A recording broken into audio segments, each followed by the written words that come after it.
সভায় এবং আওয়ামী দোসরদেরকে গ্রেপ্তারের দাবিতে অনুষ্ঠিত প্রোগ্রামের বিপ্লবী সভাপতি কৃষক দলের সংগ্রামী সহসভাপতি ইব্রাহিম খলিল এখানে উপস্থিত।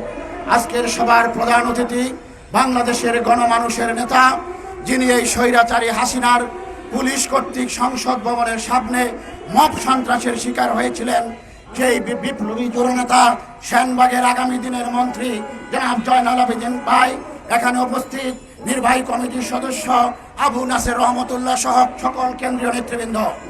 আমি দু একটি কথা বলি, শেষ করব। আমরা লক্ষ্য করছি বাংলাদেশে কিছু কিছু বিচ্ছিন্ন ঘটনা, মব সন্ত্রাসের শিকার হচ্ছেন অনেক স্বৈরাচারের কুখ্যাত লেলিয়ে দেওয়া হাসিনার কিছু বাহিনী।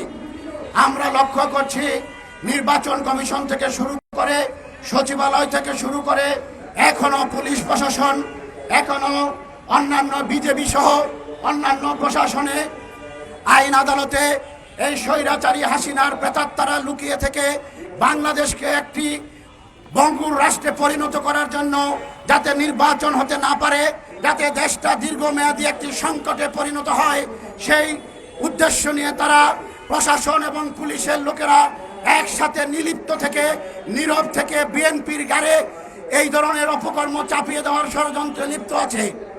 আমরা বলতে চাই পুলিশ প্রশাসনকে, আপনারা কোমর সোজা করে স্বৈরাচারী হাসিনার বিরুদ্ধে যেভাবে আমাদের পক্ষে দাঁড়িয়েছিলেন, সেই ভাইদেরকে বলবো ঐক্যবদ্ধ হয়ে দেশের গণতন্ত্রকে প্রসারিত করুন।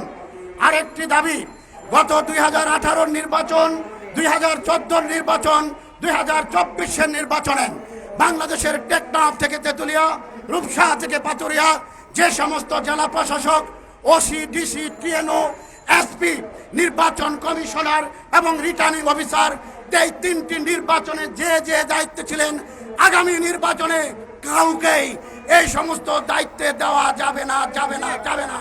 এই আহ্বান রেখে আগামী দিনে গণতন্ত্রের সংগ্রামে বেগম খালেদা জিয়া, দেশনায়ক তারেক রহমানের হাতকে শক্তিশালী করার জন্য আহ্বান জানাচ্ছি। খোদা হাফেজ। বাংলাদেশ জিন্দাবাদ।